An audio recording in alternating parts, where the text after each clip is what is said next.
मुलुंड येथे एका ब्रिजचा स्लॅब कोसळून एकाचा मृत्यू होतो आणि 3 जण जखमी होतात. आता ज्याचा मृत्यू झाला आहे त्याला महाराष्ट्र सरकार 5 लाख रुपये देणार अशी घोषणा करते. तुम्ही विचार करा, 2026 चालू आहे, एवढी टेक्नॉलॉजी, एवढ्या सगळ्या गोष्टी आपल्या इथे आहेत, पण आज एका माणसाची किंमत, एका माणसाच्या जीवाची किंमत आहे 5 लाख रुपये.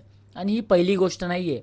आपल्या महाराष्ट्रात अशा बऱ्याच घटना झालेत की कुठे ना कुठे निष्काळजीपणा केला जातो, कुठे ना कुठे करप्शन जास्त लेवलला होतं, किंवा कुठे ना कुठे अशा गोष्टी होतात जिकडे नीट लक्ष देत नाही तिकडचे कॉन्ट्रॅक्टर्स, किंवा तिकडचे गव्हर्नमेंट बोला, त्यांच्या फेलियरमुळे लोकांचा जीव जातोय. तुम्ही विचार करा ना की एका माणसाची किंमत म्हणजे काय आहे ना, शेवटी तो एक गरीब मिडल क्लास माणूस आहे म्हणून त्याच्या मागे कोण उभा राहिला नाही आहे, किंवा अशा सगळ्या गोष्टी आहेत. आणि जेव्हा त्याचा जीव जातो आणि जेव्हा 5 लाख रुपये त्याच्या घरच्यांना जेव्हा बोलले जातात, तुम्ही विचार करा आज काय भोगावं लागतंय की एका निष्काळजी बोलतात ना, करप्शन.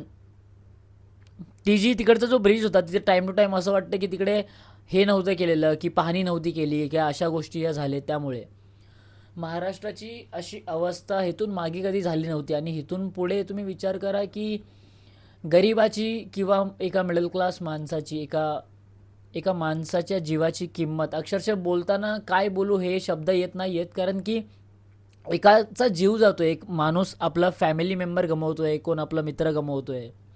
आणि असं झाल्यावर समजा जर कुणाला ती पैसे तर सोडून द्या, 5 लाख रुपये सोडून द्या, पण कधी तुम्ही ऐकलं आहे का की कुठल्या मोठ्या कॉन्ट्रॅक्टर, गव्हर्नमेंट ह्या सगळ्या अधिकाऱ्यांमुळे असा ॲक्सिडेंट झाला आहे आणि त्या ॲक्सिडेंट झाल्यावर त्याच्यावर कुठली कारवाई झाली? हे कधीच होणार नाही हो.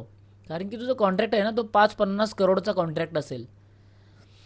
त्यात किती काय करप्शन झालं आहे, किती काय झालं आहे हे कोणाला माहीत नाही. पण फक्त एवढंच सांगतोय की आपल्याला आहे ना, कुठला तरी एक मार्ग असा काढावा लागेल की जर अशी काही घटना चुकून जरी झाली तर मला वाटतं पूर्ण महाराष्ट्र पेटला पाहिजे, पूर्ण राष्ट्र एखाद्या व्यक्तीच्या जीवासाठी उभा राहिलं पाहिजे. कारण की आपल्या घरातलं जेव्हा कोण असं काही गमवतं तेव्हा तुम्ही विचार करा त्याच्या घरच्यांना काय बीतली असेल.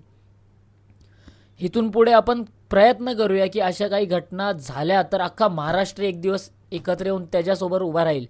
आणि त्या अधिकाऱ्यावर आणि त्याच्यावर जर नाही कारवाई झाली ना, तर बघा फक्त की आपण काय करू आणि काय नाही, असं आहे.